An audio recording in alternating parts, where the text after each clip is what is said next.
This time on Road and Race, there's fire, an annoying rattle, and me walking around the garage.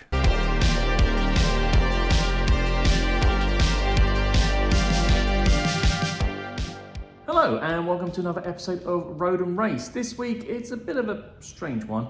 The kids have been on Easter holiday and I've not really had much time to work on the car. So basically what you're getting is a collection of random little moments that I managed to film in the spare moments I get. Yes, enjoy. So welcome to the aftermath of the IMS bearing fitting. Quite a lot of stuff to do, but you know, rear bumper's got to go back on, exhaust has got to go back on, anti-roll bar, rear lights, got the service hatch to put back on,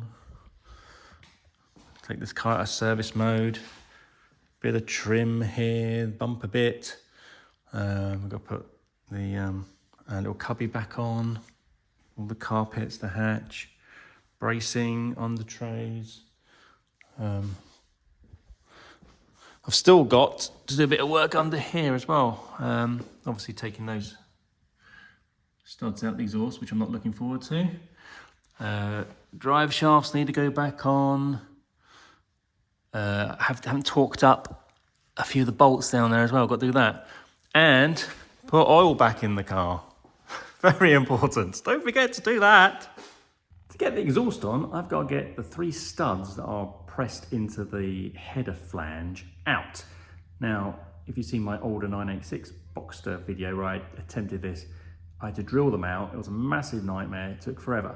So, thankfully, a lot of you have commented on my previous video and given me some handy hints. Much appreciated. So, option 1 is to heat the nut and the flange, get it like super hot and then hit it the heaviest thing you possibly can, and that should just like pop it out.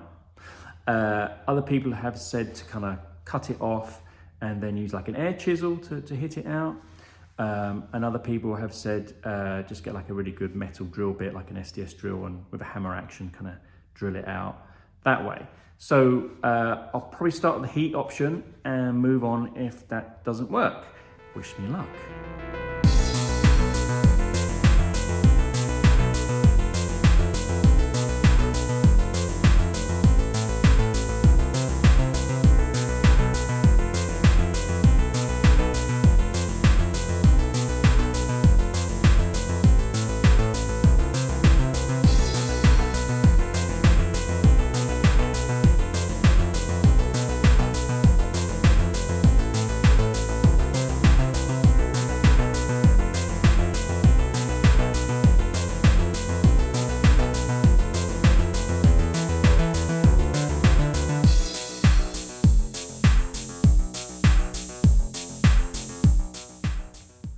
That did it, look, there's the first one out.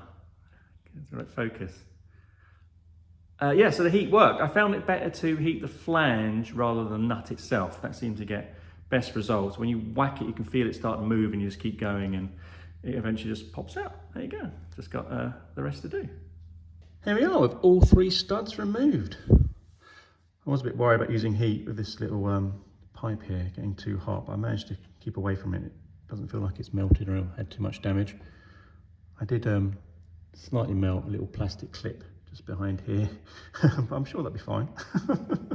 If you're interested, these are the studs after you've got them out, so that you bang them out that way. So a massive thank you to everyone who left comments and gave me some tips to get those exhaust studs out. But especially Daniel319, Onliner94, Sword7786, Paul O'Neill 8912, who gave me the tip about heating them up and hammering it, which is how I got them out. Don't you love a bit of scope creep, eh? I'm just putting the gearbox bits back together and look at this. The heat shield's fatigued, so I need to take those rusted nuts off and put a washer on them. With the heat shield removed, you can see that out of 7 retaining holes, only 2 haven't worn away. What I've done is just popped a washer underneath. And now, no more rattle, yeah! So there you go. I hope you like that collection of small random moments. If you have, let me know. I can do more. I can do that, loads of that stuff. But no, I assure you, normal service will be resumed next week. And talking about next week, we'll be doing performance brake upgrades. So look forward to that one. On a side note, obviously I do a lot of repairs on the car, but I do like doing other stuff as well. I like doing car reviews, I like doing interviews with people, and I like doing collabs with other YouTubers. So if there's any cars you think you'd like to see me review, or any other YouTubers you'd like me to see and try and do a video with, or any people you'd like me to try and interview. I've interviewed obviously Ben Collins and Mike Brewer, but other suggestions are very welcome.